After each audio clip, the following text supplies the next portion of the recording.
الحمد للہ رب العالمین والصلاة والسلام علی الانبیاء والمرسلین اعوذ باللہ من الشیطان الرجیم بسم اللہ الرحمن الرحیم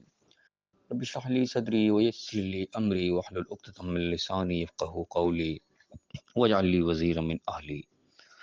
محترم سامعین، السلام علیکم ورحمۃ اللہ وبرکاتہ۔ الحمدللہ، قرآن پاک میں مطالعہ ہمارا جاری ہے۔ سورہ رات کی آیت نمبر 15 تک ہم پڑھ چکے ہیں۔ آج انشاءاللہ آیت نمبر 16، 17 اور 18 پڑھیں گے۔ اعوذ باللہ من الشیطان الرجیم بسم اللہ الرحمن الرحیم۔ قل، اللہ تعالیٰ اپنے نبی سے مخاطب ہے،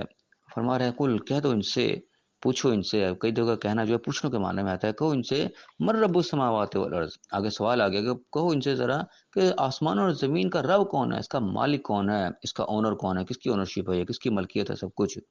قل اللہ، کہہ دو اللہ ہی کے، ان کا آسمان اور زمین میں جو کچھ بھی ہے یہ سب کا سب اللہ کا، اس کا مالک، اس کا رب اللہ ہے، اس کا اونر اللہ تعالیٰ ہے۔ کیونکہ یہاں دنیا میں مال کا جھگڑا، یہ میرا یہ تیرا، میرا تیرے کا جھگڑا لگا رہتا ہے یہاں پہ۔ اصل میں یہ نہ کسی کا بھی نہیں ہے، سب نے یہاں پہ چھوڑ کے جانا ہے۔ کسی کا ہو تو کوئی چھوڑ کے جاتا ہے اپنی چیز، اپنے ساتھ لے کے جاتا ہے، لیکن یہاں پہ جس نے بھی جانا ہے سب کچھ چھوڑ کے جانا ہے، یہ کسی کا بھی نہیں ہے۔ اصل حقیقت یہ ہے کہ سب کا سب اللہ کا، رب کا ہے، سب کا سب آسمان و زمین میں جو کچھ بھی ہے۔ یہ حقیقت کی طرف توجہ دلائی گئی۔ اب میں کل افتخذتم من دونہ اولیاء،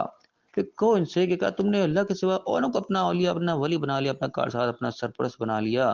لا یملکون لانفسہم نفعا ولا ضرا، وہ ہیں جو اپنی ذات کے لیے بھی نفع نقصان کا کوئی اختیار نہیں رکھتے، کوئی ملکیت نہیں رکھتے۔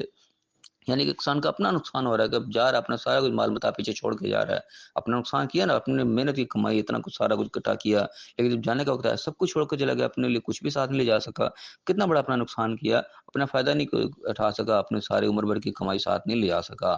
ایسوں کو تم نے سمجھ لیا، اپنا بڑا اس کو مان لیا جو کہ اپنے بھی نفع نقصان کا مالک نہیں ہے، اپنے ہاتھوں سے اپنا نقصان کر کے جا رہا ہے۔ کتنی کمزور بات ہے۔ کل، کہو ان سے کہ هل يستوي الاعمى والبصير، کہو کیا اندھا آنکھ والا برابر ہو سکتے ہیں؟ یعنی کہ اندھوں کی مثال ہے، سارا کچھ دیکھ کے بھی اپنی حقیقت کو سامنے آنکھوں سے دیکھے پھر اسی کی طرف لپکنا، اسی کی طرف دوڑنا۔ وہ آنکھ اور اندھا تو برابر ہو گئی، جیسے دیکھا نہ دیکھا برابر ہو گیا۔ آنکھ اور اندھے والا برابر نہیں ہو سکتے۔ تم جو کام کر رہے ہو یہ اندھوں والا کام ہے، آنکھوں سے دیکھ کے تم نہیں دیکھ رہے، تو پھر جو دیکھنے والا، جو اس نظر سے دیکھ رہا ہے کہ کچھ میرا نہیں ہے، میرا اصل تو آخرت میں ہے، وہ دیکھ رہا ہے، وہ آنکھ والا اصل میں وہ دیکھنے والا ہے جو آگے دیکھ رہا ہے، اگلی جہان کو دیکھ رہا ہے جہاں اس نے جانا ہے۔ جو سب کچھ چھوڑ کے جا رہا ہے اس کو چھوڑ رہا ہے تو چھوٹنے والی میرا ہے ہی نہیں۔ جو میرا ہے، جو اصل ہے اس کی طرف توجہ، اس کے وہ اصل ہے، بصیر ہے، وہ دیکھنے والا ہے۔ جو اس سے آنکھ بند کیے ہوئے ہے، وہ اگلا جہان کو نظر نہیں آ رہا، وہ اندھا اصل میں، دونوں برابر نہیں ہو سکتے، ان کا رزلٹ برابر نہیں آ سکتا۔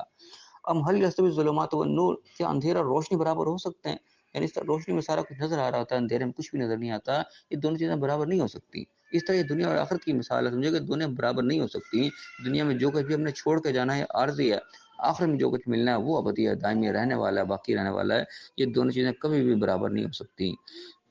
اب فرمایا ام جعلوا للہ شرکاء، کیا انہوں نے ایسا کو شریک بنا لیا اللہ کا، خلقوا کو خلق ہی، کیا جو انہوں نے کیا کہ خلقت کو ایسی چیز پیدا کر لی جو اللہ کی خلقت جیسی ہے، یعنی کہ اللہ کی بنائی ہوئی چیزیں، ان کی بنائی ہوئی چیزیں کوئی ملتی جلتی ہے، فتشابہ الخلق علیہم، ان کی خلق جو ہے، ان کی تخلیق آپس میں متشابہ ہو گئی، سمجھ نہیں آ رہی کہ اللہ نے کیا پیدا کیا، انہوں نے کیا پیدا کیا، دونوں کی تخلیق ایسی جیسی ہوگی، چلو یہ اللہ تو شاید یہ بھی اللہ ہوگا، یہ خدا تو شاید یہ بھی خدا ہوگا۔ ایسا کہ ان کو شبہ لاحق ہو گیا کیا کہ ایسی تخلیق دیکھ لی انہوں نے جو اللہ جیسی تخلیق تھی، کہ ان کو شبہ پڑ گیا کوئی، کیسا، یعنی کہ اتنی بڑی حقیقت سے یہ آنکھ چرا رہے ہیں، اس سے نہیں دیکھ پا رہے، کیسے ہو سکتا ہے ایسے؟ فرمایا قل اللہ، کہو کہ قل اللہ خالق کل شیء،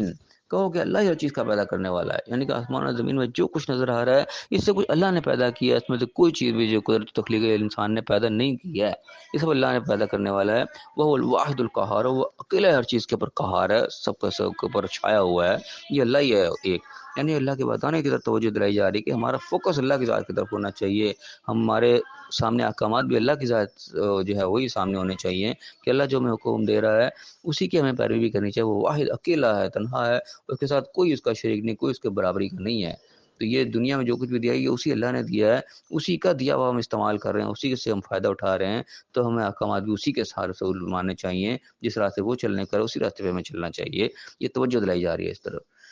اب میں انزل من السماء ماء، جس آسمان سے پانی بھی نازل کیا، فسالت اودیۃ بقدرها، پھر اس سے اپنے اپنے وسعت کے مطابق، اپنے قدر کے مطابق نالے بہہ نکلے، ندیاں بہہ نکلی اس میں سے، پانی میں سے۔ فاحتمل السیل زبد الرابیہ، اب یہاں پہ بھی مثال دی جا رہی ہے کہ جب پانی نکلتا ہے، سیلاب نکلتے ہیں، ریلے نکلتے ہیں، اس کے اوپر بھی ایک اوپر جھاگ اٹھاتی ہے جو اوپر اوپر آ جاتی ہے، جب پانی کا بہت پریشر ہوتا ہے تو اس کے اوپر ایک جھاگ علیحدہ سے اوپر آ جاتی ہے، نیچے پانی ہوتا ہے اوپر جھاگ علیحدہ آ جاتی ہے۔ ہم یوقدون علیہ فی النار، جو کہ تم آگ میں تپاتے ہو، ابتغاء حلیہ، کسی گہنوں کے اور زیورات کی تلاش میں تم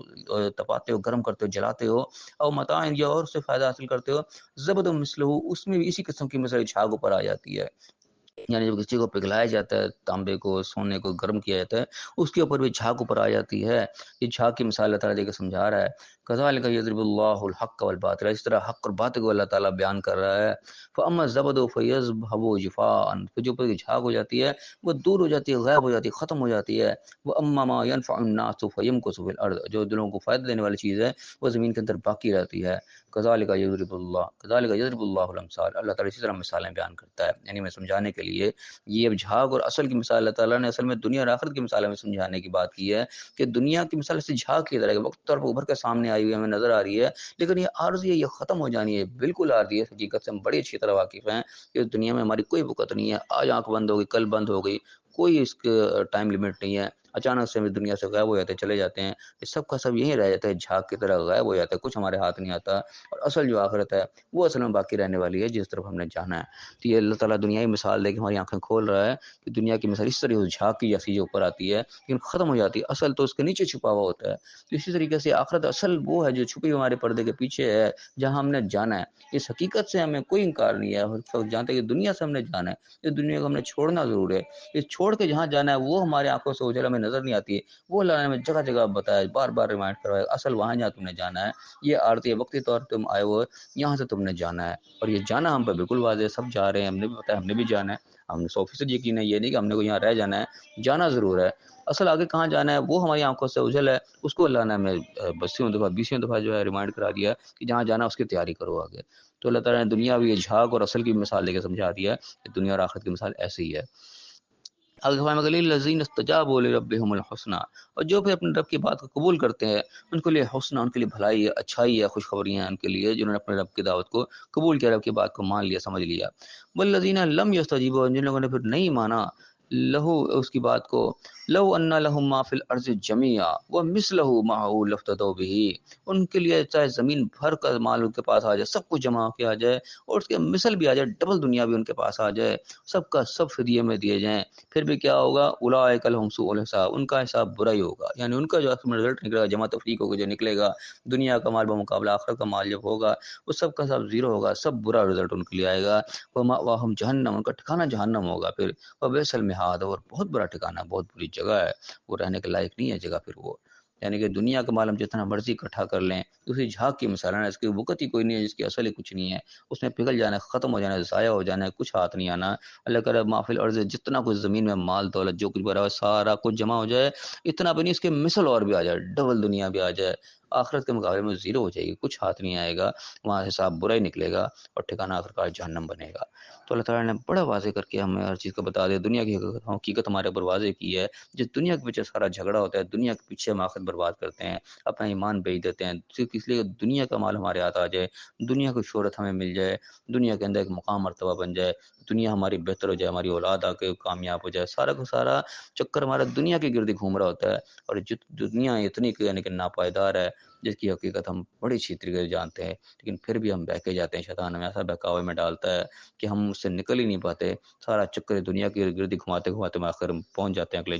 اگلے جہان کی تیاری کوئی نہیں ہوئی ہوتی۔ تو اللہ تعالیٰ بڑی واضح کر کے ہمیں جگہ جگہ بتا رہا ہے کہ کل کو اللہ کے دربار میں آ کے یہ نہیں کہہ سکیں کہ اللہ ہمیں پتہ ہی نہیں تھا کہ دنیا کی یہ حقیقت ہے، یہ بالکل ہمیں 100% پتہ ہے، قدرتی طور پہ ہمارے اندر یہ چیز ودیعت ہے کہ ہم جانتے ہیں دنیا کو ہم نے چھوڑ کے جانا ہے، پھر بھی اس کے پیچھے ہم لڑ لڑ کے پاگل ہو رہے ہوتے ہیں۔ اللہ تعالیٰ ہمیں عقل دے، سمجھ دے، جو حقیقت ہے اللہ تعالیٰ ہم کو واضح کرے، اس دنیا میں رہ کے ہمیں آخرت کی تیاری کرنے کی توفیق عطا فرمائے، جو اللہ نے احکام دیا اس کے مطابق اس چھوٹی سی دنیا کو ہمیں گزارنے کی توفیق عطا فرمائے، اور دنیا اور آخرت دونوں جگہ کامیاب فرمائے، آمین۔ وآخر دعوانا ان الحمد للہ رب العالمین۔